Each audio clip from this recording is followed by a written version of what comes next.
নির্বাচনের মাধ্যমে বর্তমানে বাংলাদেশে জনগণের কাছে জবাবদিহিমূলক, জনগণের প্রতিনিধিমূলক একটি সরকার প্রতিষ্ঠিত হয়েছে।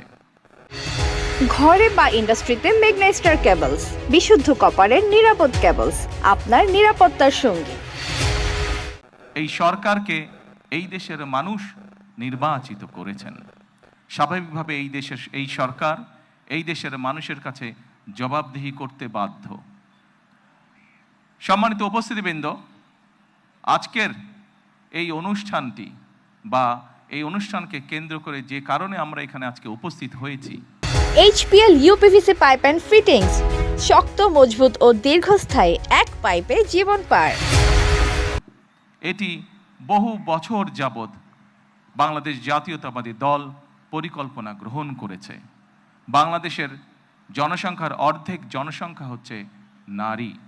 আমরা দৃঢ়ভাবে বিশ্বাস করি এই অর্ধেক জনসংখ্যাকে যদি আমরা পেছনে রাখি, এই অর্ধেক জনসংখ্যাকে যদি আমরা এম্পাওয়ার না করি, তাদেরকে যদি ক্ষমতায়ন না করি, শিক্ষা এবং অর্থনৈতিকভাবে তাদেরকে যদি ক্ষমতায়ন আমরা না করতে পারি, তাহলে অবশ্যই দেশকে কোনোভাবেই সামনে এগিয়ে নিয়ে যাওয়া সম্ভব না।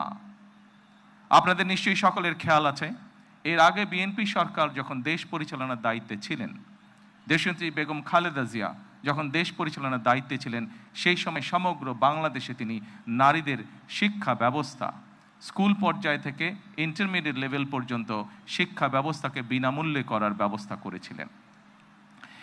সেই শিক্ষিত নারী সমাজকে আজকে আমরা অর্থনৈতিকভাবে এম্পাওয়ার করতে চাই, অর্থনৈতিকভাবে তাদের সচ্ছলতা গড়ে তুলতে চাই, এবং সেই লক্ষ্যকে সামনে রেখেই বর্তমান সরকার গঠনের আগেই পরিকল্পনা গ্রহণ করেছে কিভাবে নারীদেরকে আমরা ক্ষমতায়ন করব, অর্থনৈতিকভাবে সচ্ছল করে গড়ে তুলব। এবং তারই অংশ হিসাবে আজকে এই ফ্যামিলি কার্ড আমরা সমগ্র বাংলাদেশে পর্যায়ক্রমিকভাবে ইন্ট্রোডিউস শুরু করলাম। আজকে আমরা প্রাথমিক পর্যায়ে, আপনারা নিশ্চয়ই এর মধ্যে বক্তব্য শুনেছেন, প্রাথমিক পর্যায়ে আমরা যেহেতু সরকারের কিছু নিয়ম নীতি আছে, আমাদেরকে সেই সকল নিয়ম নীতির মধ্যে দিয়ে আমাদেরকে একটি কাজ শুরু করতে হবে, এবং সেই নিয়ম নীতির অংশ হিসাবেই প্রথমে পাইলট প্রজেক্ট করতে হবে। সমগ্র বাংলাদেশে 14টি জায়গায় বা 14টি উপজেলায় এই কাজ শুরু হয়েছে। এর ভেতরে এই মুহূর্তে প্রায় 37,000 নারী অংশগ্রহণ করছেন। আমাদের এই কড়াইল এলাকা, ভাসান্ট এলাকা এবং সাততলা, এই 3টি এলাকায় প্রায় 15,000 নারীকে এই কার্ডের সুবিধার আওতায় আজকে নিয়ে আসা হয়েছে।